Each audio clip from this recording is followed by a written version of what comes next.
Gentleman Voice, critical analysis and reviews for books and movies. Tonight's feature presentation.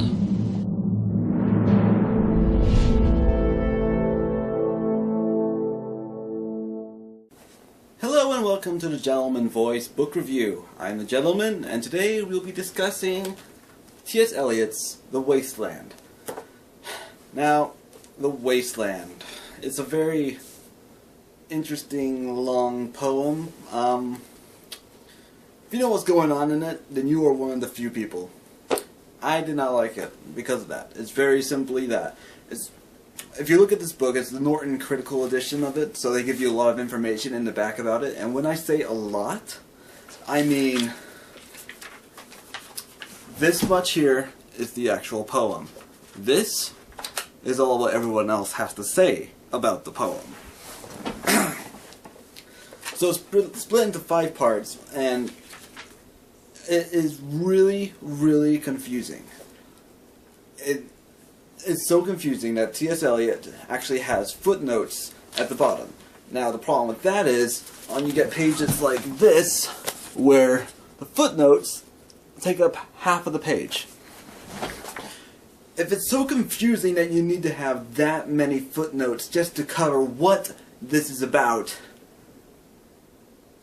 that's not good. And it's all essentially references to other stories. I mean, there's several to Shakespeare's Antony and Cleopatra, The Tempest, and there's one reference to Hamlet, but it's really confusing, and it goes from one thing to the next, and if you're able, like I said earlier, if you're able to keep track of it, you are one of the few. And that might be why so many people like The Wasteland, because it is so spread out and so diverse and everything going on that it takes a lot of effort to read through it. But that's not why people like to read usually. Usually people like to read because they want to experience something new, they want to learn something new, they want to relax. They don't want to stress over 20 pages of a poem, not even 20 pages, just to figure out what it means. And that is what I ended up doing. And I mean, if you enjoy The Wasteland, more power to you. There are aspects of it I like. I mean, I do like how some of the features do weave together and continue throughout. They've got some great motifs that are different. Like, instead of water being a sign of rebirth, it's now be afraid of dying by water, and that's well done. But this one is so confusing. It's even more confusing than T.S. Eliot's other poem, the love story of J. Alfred Prufrock or something like that. That one, it makes no sense either, but it makes more sense than The Wasteland. So my recommendation is to read J. Alfred Prufrock, and if you like that, then pick up The Wasteland. But even J. Alfred Prufrock's love story has a lot of footnotes and references, so you have to be really well read. And if you're not well read, you're going to be lost entirely. I consider myself to be well read. I'm also lost. So, I mean, if you want to give it a shot, go ahead. If you want to make a comment showing that I'm a total ignoramus, go right ahead. I probably am on this subject. But, I'm sorry, but T.S. Eliot fans, this is not for me at all. And, I mean, I like some of it. The imagery is great. It's got great imagery. But logical flow. There needs to be a logical flow. Because if I have to strain my brain just to keep track of where we are and who we're with and what's going on. So, that is my review on T.S. Eliot's The Wasteland. It's only 18 pages in this book, and that, if I say too much else, is just going to be lost.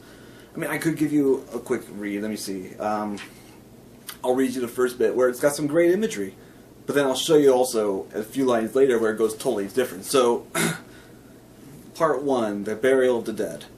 April is the cruelest month, breeding lilacs out of the dead land, mixing memory and desire, stirring dull roots with spring rain. Winter kept us warm, covering earth in forgetful snow, feeding a little life with dry tubers. Summer surprised us, coming over the Starnberger Sea. That's a weird name I'm not familiar with, sorry. The shower of rain. We stopped in the colonnade and went on in sunlight into the Hofgarten.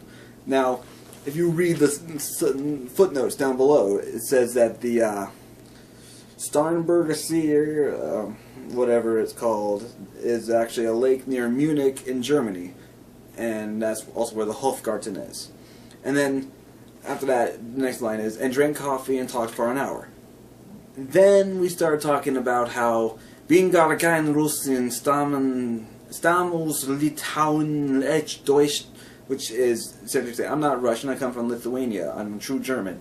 So we're talking about Germany there, and then that's never referenced really anywhere else. It just, you get French later, you get different setups. I mean, the next scene we're talking about, in a game of chess, we're talking about a woman who's sitting on a nice throne, and then after that we're in a pub and we got someone eavesdropping, and you don't know who's who or what's going on or anything like that. So that's my example of why the Wasteland is super confusing. And if you really want to understand it, you have to delve into it. You have to really be into it, and you have to really, really want to know. And you need to be willing to look stuff up. You need to be willing to read through the notes in the back. I don't have that kind of motivation. So that might be jading my opinion, but regardless, in my opinion, the Wasteland, I wouldn't do it. So, that's the gentleman's voice. Thank you for watching, cheerio, and farewell.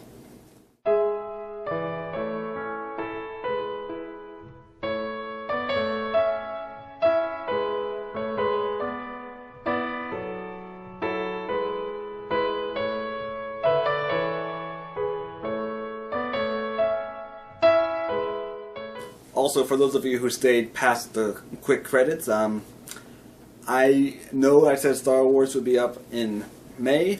I'm working on it now. It is really being worked on. I want to make sure that it looks great and is perfect, so that way when you see it, it is worth the wait and it is as good as it is. And I'm getting texted and okay. So thank you for watching. Cheerio and farewell.